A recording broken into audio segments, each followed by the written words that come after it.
नमस्कार, मैं हूं अनुकुल तिवारी और आप वॉइस हब देख रहे थे कि हमारे साथ प्रवीण सर मौजूद है। बात करेंगे 17वीं बीपीएससी के बारे में, क्योंकि प्रोटेस्ट नहीं रिक्वेस्ट है। ये चीज बहुत तेजी से वायरल हो रहा है और कल के दिन सारे लोग गर्दनी बाग धरना स्थल पर पहुंचने वाले, ऐसे सारे स्टूडेंट जो है वो कह रहे हैं। और आज तो गजब हो गया। अभ्यर्थी का रोते हुए विनती करते हुए वीडियो वायरल हो रहा था, तो हम अपने वॉइस हब चैनल पर लगाए हैं और वो तेजी से वायरल हो रहा है, उसको जरूर देख लीजिएगा। सर, रोते हुए हाथ जोड़ते हुए अभ्यर्थी जो है वो हमें वीडियो भेज रहे हैं कि हम सुसाइड कर लेंगे, अब हम नहीं रह सकते हैं, क्योंकि एक सेंटर की बात नहीं है, बहुत सेंटर की बात है। सारे मुद्दों पर बात करेंगे। अभ्यर्थी को कुछ कहना चाहेंगे आप? देखिए, सबसे पहले तो आपको बहुत बहुत धन्यवाद कि जब से प्रॉब्लम हुआ है 17वीं बीपीएससी के रिगार्डिंग और आपने ग्राउंड पर रह कर करके स्टूडेंट का समस्या जान करके आयोग के बीच में भी जा करके सारी चीज़ों को बड़े अच्छे ढंग से उजागर कर रहे हैं। तो सबसे पहले तो आपको मैं धन्यवाद देना चाहता हूँ। लेकिन बात जब निकली है तो दूर तलक जाएगी। जी। मैं अपने बातों का शुरुआत बस आपके चैनल के माध्यम से ये कहना चाहते हैं कि आयोग इस बात को समझे जरा। मान लीजिए, एक प्रकार से मैं भी विद्यार्थी हूँ, अध्ययन और अध्यापन के क्रम में हूँ, अलग बात है। जी।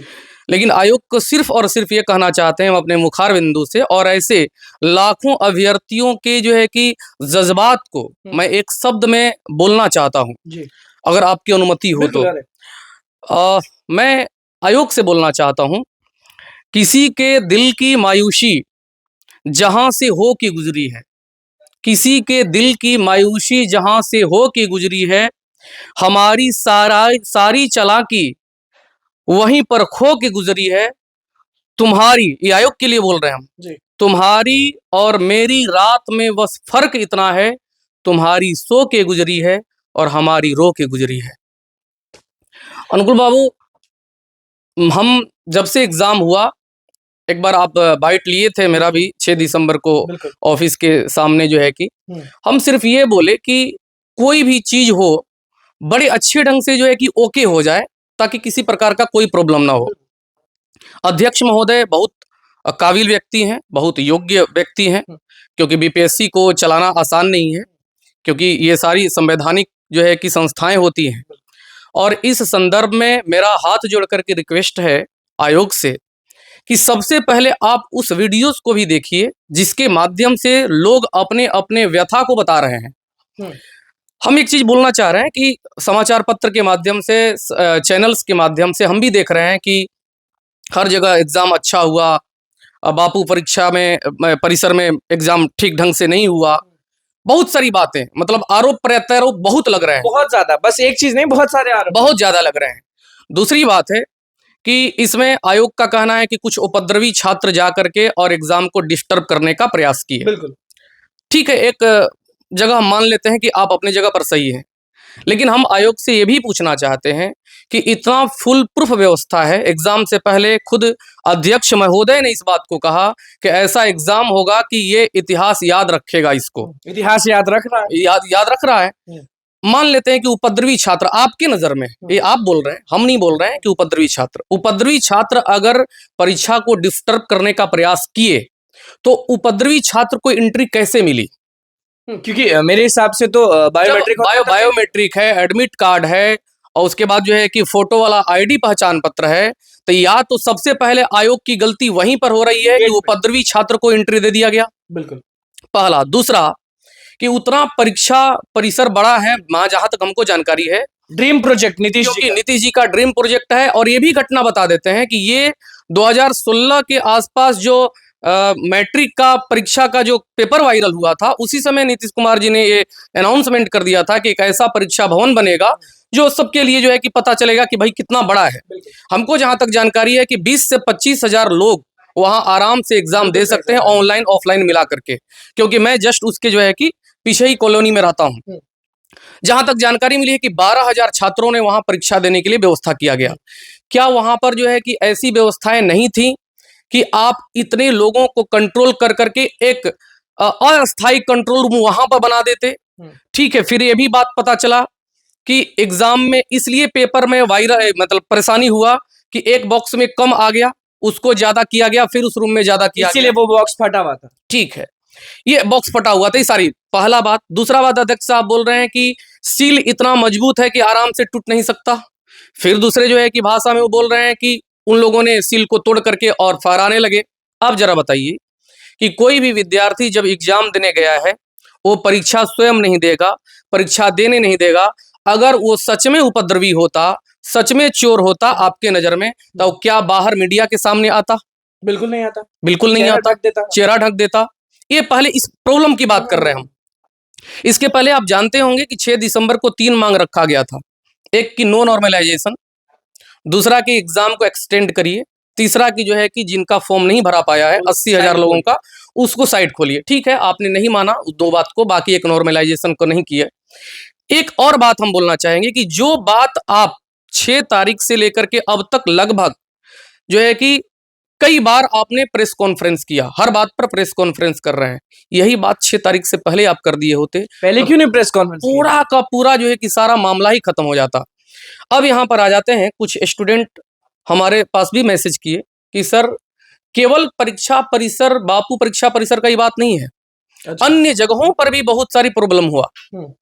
मैं इसको इस मुद्दा पर मान रहा हूं कि जिसका जो है कि पेपर वायरल हुआ, मीडिया में आया, जानकारी हुई कि वहां पर प्रॉपर गलती हुआ है। कुछ स्टूडेंट ऐसे भी बोल रहे हैं, एक भागलपुर का मुद्दा है, एक चैनल के ही माध्यम से हम सुने कि एक स्टूडेंट बोल रहा था कि उस स्कूल के टीचर एग्जाम दे रहे थे, मोबाइल कहीं कहीं जो है कि जैमर काम नहीं कर रहा था, कहीं कहीं समय से अगर बाद 2 मिनट भी लेट हुआ तो स्टूडेंट को जाने नहीं दिया गया, कहीं कहीं स्टूडेंट को 10 मिनट बाद जाने दिया गया। ये मतलब बड़ा कंट्रोवर्शियल बात है। एक सेंटर का खेल नहीं है, बहुत सेंटर का खेल हुआ है। वही हम बोल रहे हैं कि बहुत सारे सेंटर पर प्रॉब्लम्स हुआ है, लेकिन जो मीडिया में आ गया उसको जो है कि प्रॉब्लम माना गया, जो नहीं आया नहीं माना गया। अच्छा, एक बात और हम बोलना चाहेंगे कि अगर 1 मिनट लेट कोई विद्यार्थी है तो लेट है, उसको एग्जाम नहीं देना जाएगा, लेकिन आप 10 मिनट लेट पेपर देंगे तो आपकी कोई गलती नहीं है। ठीक है, हम भी मान लेते हैं कि बड़ा एग्जाम है, होता है, फिर उतना ही समय दिया जाएगा। ऐसा भी हुआ है, ऐसा भी हम देखे हुए हैं, क्योंकि लंबे समय से एक अनुभव है हमको एग्जाम देने का। लेकिन एक बात हम आपको बोलना चाहेंगे, अध्यक्ष महोदय से रिक्वेस्ट है मेरा कि किसी के माध्यम से कहने पर कि छात्र उपद्रवी थे, कुछ लोगों ने इनको बरगलाया। बीपीएससी के छात्र हैं, उसमें कुछ लोग यूपीएससी का एग्जाम देते हैं, बहुत मेहनत करते हैं सर, बहुत मेहनत करते हैं, हमको पता है कि कैसे मेहनत होता है और एग्जाम हॉल का प्रेशर क्या होता है। दूसरी सबसे बड़ी बात, कुछ ऐसे भी स्टूडेंट इसमें एग्जाम दिए हैं जो पिछले बार सिलेक्ट हुए हैं, क्योंकि उन्होंने पोस्ट देखा कि एफडीएम डीएसपी का और लेवल 9 का ज्यादा पोस्ट है, तो मुझे थोड़ा सा चांस मारना चाहिए, तो ताकि बिल्कुल तरक्की हो जाए। ये उपद्रवी नहीं हो सकते। मैं पहले इस बात को खंडन करता हूं कि जो छात्र ने अपना जो है कि व्यथा को बताया, वो कभी उपद्रवी नहीं हो सकते। बिल्कुल। तो एक एग्जाम सेंटर को कैंसिल करने से क्या सारा मामला सही हो जाएगा? क्योंकि कल धरना प्रदर्शन पे शांतिपूर्ण लोग बैठेंगे, बहुत शिक्षक भी बैठने वाले हैं, और नाम रखा गया सत्याग्रह करके, क्योंकि सत्याग्रह सर वो होता है, आप अच्छे जानते हैं कि न पानी पियेंगे न खाना खाएंगे। सत्य का आग्रह करेंगे, हमारे सत्य को भाई आप सुनिए, समझिए, शांतिपूर्ण। देखिए आपके भी चैनल के माध्यम से हम देखे कि एक सर हैं, बड़े प्रतिष्ठित सर हैं पटना के, उन्होंने कहा कि प्रोटेस्ट नहीं, रिक्वेस्ट। उन्होंने बड़ा अच्छा बात कहा, क्योंकि सच में प्रोटेस्ट एक नेगेटिव शब्द है। रिक्वेस्ट कर रहे हैं कि भाई हमारी परेशानी को समझिए। दूसरा शब्द उन्होंने बोला, सर के लिए सलूट हम करते हैं कि ऐसे शब्द को उन्होंने बाहर निकाला। उन्होंने बोला विवाद नहीं, संवाद। और ये दो चीजें, रिक्वेस्ट और संवाद, ये दो चीजें ही अभी आप देख रहे होंगे कि 26 जनवरी 1950 को जो हमारा क्या कहते हैं संविधान लागू हुआ, उसका 75वां वर्ष का संवाद चल रहा है, चर्चा चल रहा है। और उस 75वें वर्ष को अगर हमने अपने संविधान के आदर्श को मेंटेन किया, वो हमारे लोकतंत्र का शक्ति है, वो हमारे भारत के संविधान के जननी का शक्ति है, वो हमारा जो है कि नागरिकों का अधिकार, कर्तव्य। सर क्या करना चाहिए स्टूडेंट्स बस सिंपल बात करना चाहते हैं हम कि उसमें 2-3 बात हम आपको बोल रहे हैं कि पहला जो है कि प्रेस कॉन्फ्रेंस कल हुआ जो कि परीक्षा रद्द हो जाएगा, और जितना उस सेंटर पर एग्जाम लोग दे रहे थे वो फिर से देंगे, और रिजल्ट दोनों का सेम टाइमिंग। अब बता रहे हैं 12,000 लोग रिजल्ट दे रहे थे। हम आपको बता देते हैं कुछ कुछ जिला में 12,000 स्टूडेंट नहीं एग्जाम देते हैं, यानी एक आप जिला के बराबर दे रहे हैं। ठीक है, एग्जाम का पेपर हमने भी देखा, इसको इजी टू मॉडरेट कहा जा सकता है, लेकिन बहुत सारे क्वेश्चन फैक्चुअल थे जो इजी बिल्कुल नहीं कहेंगे, क्योंकि बहुत सारे क्वेश्चन ऐसे थे जो एक नजर में आप मारेंगे तो गलत करेंगे। हम कई एग्जाम्पल दे सकते हैं आपको कि ऐसे ऐसे क्वेश्चन थे। एनीवेज, हम ये कह रहे हैं कि क्या आप 12,000 स्टूडेंट का जो क्वेश्चन का पेपर का फिर से एग्जाम लीजिएगा, क्या सेम प्रक्रिया रहेगा? अगर मान लेते हैं कि सेम प्रक्रिया रहेगा, 20 दिन का समय दिया जाएगा, तो उस जो है कि लेवल पर जाकर के वो स्टूडेंट तैयारी करेगा, तो मुझे लग रहा है 150 में कम से कम जो है कि 120 के आसपास वो मारेगा सही। बिल्कुल। तब तो जो है कि पिछला बार जो एग्जाम लोगों ने दिया, एक अवधारणात्मक जो है कि एग्जाम क्वेश्चन को ध्यान में रख करके, तब तो रिजल्ट क्या कहते हैं, कट ऑफ जो है बहुत हाई जाएगा। बिल्कुल। पहला ये। दूसरा, अगर जो है कि एग्जाम में उससे लो आता है क्वेश्चन पेपर, तो जो पहले एग्जाम हुआ है 13 तारीख को, तो लाखों छात्रों के साथ फिर अन्याय हो गया, खेल हो जाएगा। इनको अगर टफ देते हैं तो फिर 12,000 साथियों के साथ अन्याय हो जाएगा। बिल्कुल हो जाएगा। जो स्टूडेंट, हमने बहुत सारे स्टूडेंट से बात किया, सबका जो है कि मार्क्स 85 to 95 के आसपास आ रहा है। बहुत लोगों का 85 से कम आ रहा है। 95 वाले बहुत कम हैं, जिनका मतलब ऐसे मिला करके उन्होंने, क्योंकि आयोग अभी आंसर की नहीं दिया है, अभी जो हम लोग बाइट दे रहे हैं, तो इसके तहत जो है कि सामान्यतः मेरे अनुसार 90 के अराउंड 3+ या 3- हो जाए, तो अगर ये गड़बड़ी नहीं हुई होती तो कट ऑफ इतना तक जाता। सर सॉल्यूशन क्या है कि सारा 17वीं बीपीएससी रद्द कर दिया जाए? मेरे कहने का मतलब है सिर्फ कि आयोग को स्टूडेंट के बीच एक संवाद रखा जाए, और स्टूडेंट का भारी संख्या में मांग है कि आपको परीक्षा लेना है, आप 15 दिन बाद ही ले लीजिए, लेकिन पूरा लीजिए, ताकि किसी के साथ कोई अन्याय न हो। आयोग की हम परेशानी समझ सकते हैं कि अगर 15 दिन बाद एग्जाम लेते हैं, तो फिर से जो है कि उतने पेपर वगैरह छपवाने होंगे, फिर से सारा व्यवस्था करना होगा। हो सकता है कि इसमें फिर मांग उठ जाएगा कि जब एक्सटेंड आप कर ही दिए हैं एग्जाम, तो फिर से जो 80,000 लोगों का जो फंसा हुआ है फॉर्म, उनको चांस दे दीजिए। मतलब बहुत सारे डिमांड हो जाएंगे। ये हो सकता है कि आयोग सोच रहा होगा, हम इसमें गलत भी हो सकते हैं, लेकिन मेरा सिर्फ और सिर्फ ये मानना है कि आयोग को जिस प्रकार से पहले, इसके पहले जो अध्यक्ष महोदय थे, हम आपको बता दें कि 68वीं से पहले, 67वीं से पहले का जो एग्जाम होता था, उसमें कहा गया कि ऑप्शनल को लेकर के थोड़ा फ्लैक्चुएट कर रहा है मार्क्स, जितने इंग्लिश मीडियम वाले लोग टॉपर कर रहे हैं। आयोग ने संवाद किया इससे कि क्या करना चाहिए, तो इसके बाद जो है कि हटाया गया था ऑप्शनल को, फिर लाया गया ऐसे में चाहे कोई भी स्टूडेंट्स हो, चाहे इंग्लिश बैकग्राउंड का हो, हिंदी बैकग्राउंड का हो, साइंस के इंजीनियरिंग का हो, डॉक्टरी का हो, या नॉर्मल जो है ह्यूमैनिटीज का हो, सबके लिए बराबर हो गया। फिर दूसरी बातें आई कि 5 ऑप्शन का, तो आप देखते होंगे पहली बार जो है कि इसका चर्चा जो किया गया 68वीं बीपीएससी में 5 ऑप्शन था, लेकिन पहले ई ऑप्शन में रहता था, इनमें से कोई नहीं, एक से अधिक। बिल्कुल, और इस पे हमारी तो कर दिया गया था, बिल्कुल चर्चा भी हुई थी इस पर। तो ये सारी बातें संवाद के ही तहत खत्म हुआ। फिर बाद में 4 ऑप्शन को हटाया गया, निगेटिव 1/3 लाया गया।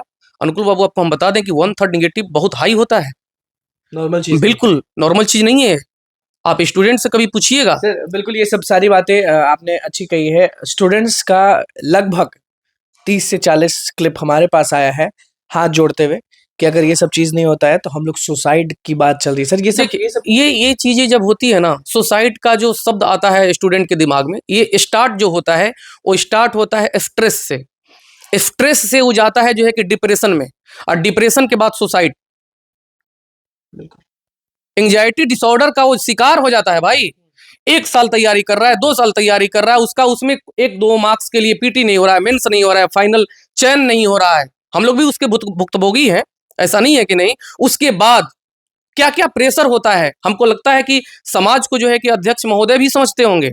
समाज में घर का प्रेशर होता है, समाज का प्रेशर होता है, लोगों का क्या कर रहा है नहीं कर रहा है, और एक जो है कि आयोग की गलती कहेंगे यहाँ पर, अगर पेपर लेट से पहुंचा है तो आयोग की गलती है, इसमें आयोग को मानना पड़ेगा। चलिए, तो आप बस ये डिमांड करते हैं। लेकिन एक बात और हम बोलेंगे कि यदि कल का जो संवाद यात्रा रखा गया है, सत्याग्रह रखा गया है, इस बात को प्लीज आयोग अध्यक्ष महोदय, मुझे विश्वास है कि अध्यक्ष महोदय थोड़ा सा इस पर ध्यान देंगे। अभ्यर्थियों के साथ हैं? बिल्कुल साथ हैं, हम हमेशा रहे हैं। आप देखते होंगे कि चाहे एनसीएल का मुद्दा रहा हो बिहार पुलिस का, उस समय भी, या जो है कि बीपीएससी का मुद्दा था, हम आयोग भी रहे, गर्दनी बाग भी गए, और कल भी जाएंगे, कल भी हम जाएंगे। क्यों नहीं जाएंगे भाई?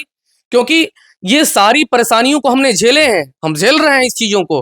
तो बस आयोग से मेरा एक ही रिक्वेस्ट है कि 1-2 दिन टाइम लीजिए, 3 दिन टाइम लीजिए, आप एक्सपर्ट का एक कमेटी बनाइए, जिसमें अगर संभव हो सके तो आप जो है कि स्टूडेंट के किसी एक व्यक्ति को भी आप चूज करिए, और सारी चीजों को ध्यान में रख करके अगर परीक्षा रद्द करना ही है तो सारा परीक्षा रद्द कर करके और एक बार में आप फ्रेश तरीके से ले लीजिए एग्जाम, किसी का जो है कि अन्याय किसी के साथ नहीं लगेगा। लेकिन एक बात और बोलेंगे हम, जब ये दर्द हो देता है ना, दर्द, तो नीचे से हाय निकलता है, हाय, और वो लग जाता है कभी ना कभी। ये हम नहीं बोल रहे हैं, ये स्टूडेंट का हाय होता है।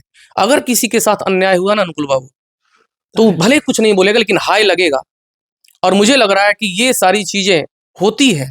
तो हम आयोग से बस यही रिक्वेस्ट करेंगे हाथ जोड़ करके, अध्यक्ष महोदय से, सचिव महोदय से, एग्जाम कंट्रोलर से, कि आप लोग कृपया कर करके संवाद करें स्टूडेंट के साथ और संवाद को गंभीरता से लें। मुझे लग रहा है कि लाखों छात्र इस पक्ष में हैं कि परीक्षा एक बार फिर से लिया जाए, क्योंकि बहुत सारा जगह जिसे प्रेस कॉन्फ्रेंस ही सर करते हैं, उसके पीछे हम कमेंट पढ़ते हैं नीचे, मैक्सिमम का जो है कि यही बात है लोगों का, विद्यार्थियों का, कि रद्द कर दिया जाए और सर फिर से आप परीक्षा ले लीजिए, ये ज्यादा न्याय होगा। और नहीं तो फिर वही कटऑफ ऊपर नीचे होगा, फिर भी अन्याय होगा। 12,000 लोगों का लो पेपर आएगा तो 4 लाख लोगों के साथ जो है कि अन्याय होगा। अगर जो है कि हाई पेपर आ गया तो 12,000 लोगों के साथ अन्याय होगा। कहीं ना कहीं अन्याय शब्द ही आ रहा है। मैं इस संदर्भ में यही कहूंगा कि री एग्जाम फॉर ऑल। बिल्कुल, देखिए हमारे साथ प्रवीण सर मौजूद थे और बहुत अच्छे तरीके से हमेशा बातों को स्पष्ट करते हैं और आज भी स्टूडेंट्स का दिल जीत लिया, हमारा दिल जीत लिया।